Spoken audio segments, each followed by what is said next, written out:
This is my number for my first ever half marathon, which I unfortunately won't be doing. Today I really want to share with you some thoughts about dealing with an injury, dealing with failure, and how I am approaching the fact that I have been training for this race and now I can't even complete it. If you had asked me 3 months ago to run a half marathon, I would have laughed in your face. 3 months ago, I couldn't even run a kilometer without being on the verge of collapsing at the side of the road. Running is something that I've always hated. I was a sporty girl all my life, but I always stuck to things that required as little running as possible. So my main sports were volleyball, basketball, tennis, badminton. Don't get me wrong, they're still challenging, but there wasn't as much running compared to things like soccer, football, rugby, or whatnot. So running was always something that I avoided, and if you've watched my previous video, you know that the reason why I picked up running is because I wanted to do things that really challenged me, things that I found really hard. And last year ice bath did the job for me.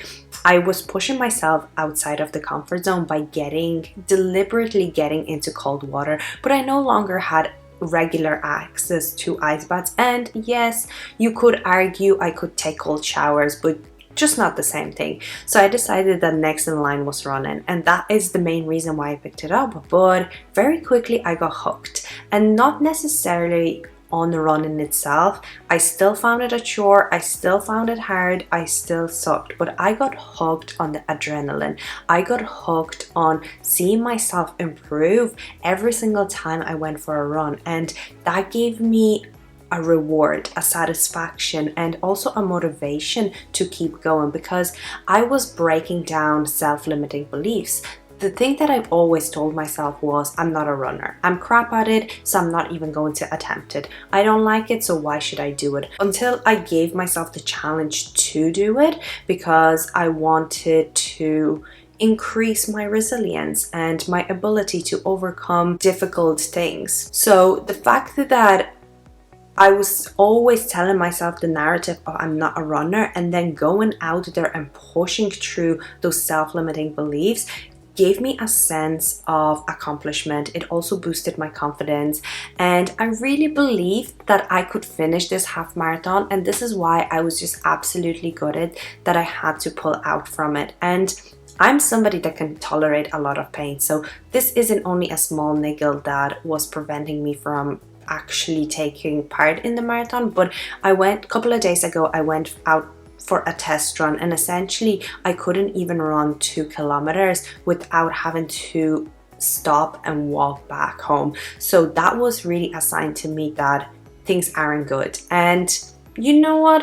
Part of me was like, am I being too easy on myself? Should I attempt the half marathon anyways? But the rational me and the logical me was thinking, if I do that, I am potentially risking making things way worse than they are and being out from training for weeks, if not months. And this is absolutely not what I want, because exercise is part of my lifestyle and I absolutely love it from a variety of viewpoints in terms of like improving my physical health, but also my mental health, my resilience, my confidence, and I know how much it adds to my life. So risking the potential of not being able to exercise at all was actually stronger than my ego of running with an injury.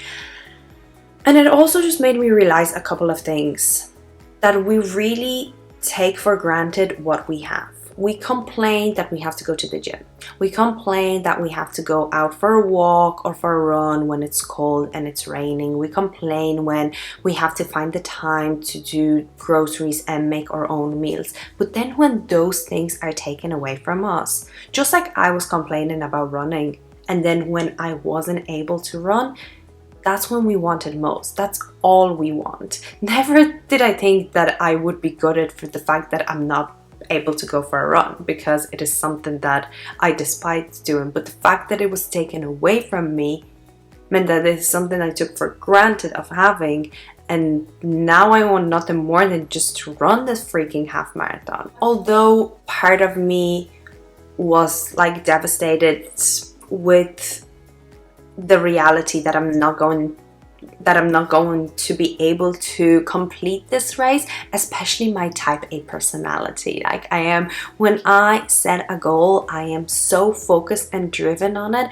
that it really freaking hurts my ego, and it makes me cripple inside that I'm not going to able to accomplish it. And part of me initially felt like a failure because I set this goal and I wanted to complete it, and I had to pull out, and it made me feel like I was disappointing myself and I had failed. But this is where it's important to reframe the relationship we have with failure and with setting goals, and that it is okay not to achieve your goal. It's so important to set goals and know the direction you're heading in, because if you don't know what you want to achieve, then you can't complain that you are not succeeding in a specific area if you yourself don't even know what you want. So I think setting goals is so important, and also like ambitious but realistic goals. But then reframing when it comes to not achieving those goals. Okay, maybe it was unrealistic, but maybe it was something that was outside of your control.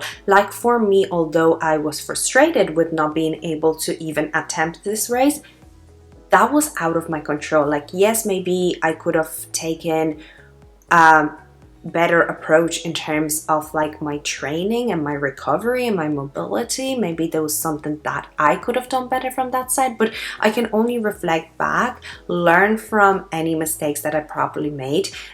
Also give myself some grace. The fact that I am not a runner, this is my first time experience doing it. And also, something that I've done was like reflect back to the start of the year and what goals I have set. And running half marathon was not my goal at the start of the year. I literally pulled out my diary and was looking at the things that I set out for myself. And my goal was to pick up running, okay? And my yearly goal was to be able to run 10 kilometers. I achieved that in the first month of 2024, and this is where my goalpost moved. And this is the thing with goals. Once you get closer to a goal, you achieve like a milestone, your goalpost is going to move.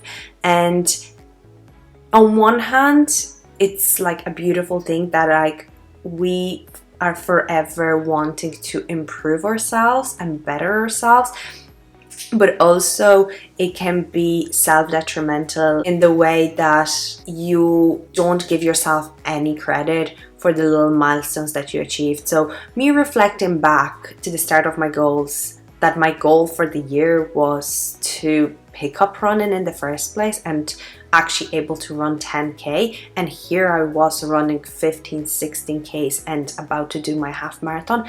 That is already overachieving without even having to complete the race. So although I might not be able to do the race today, that does not mean I will never achieve my goal, and it would be a disservice to myself to completely give up on that. I'm just going to take a step back. I'm going to focus on recovery. I am beyond grateful that I'm still able to go on my daily walks. I'm still able to lift. Like, surprisingly, that has zero effect on my training, which I am so happy about because I can still be in the gym. And alternatively, I just picked up swimming because it's helping with my recovery from the injury, and it's also allowing me to move in a different way than what I'm normally used to. It still pushes me outside of my comfort zone because I'm not a swimmer, and I can improve my fitness levels, my ability to like swim, and my skills, my technique in that area, while I wait until I am fully recovered to be able to go back running and, you know, achieve that goal further down the line. This is me reframing the way I have felt initially about like failure, pulling out, dealing with injury, and the approach that I'm going to be taking. For the next while, I'm going to still bring you along on my journey on what I'm doing, because it's still going to be focused on hybrid training, apart from the fact that I'm not going to be running just yet, or how I'm slowly getting back into being able to run without any pain. If you're interested in seeing my progress,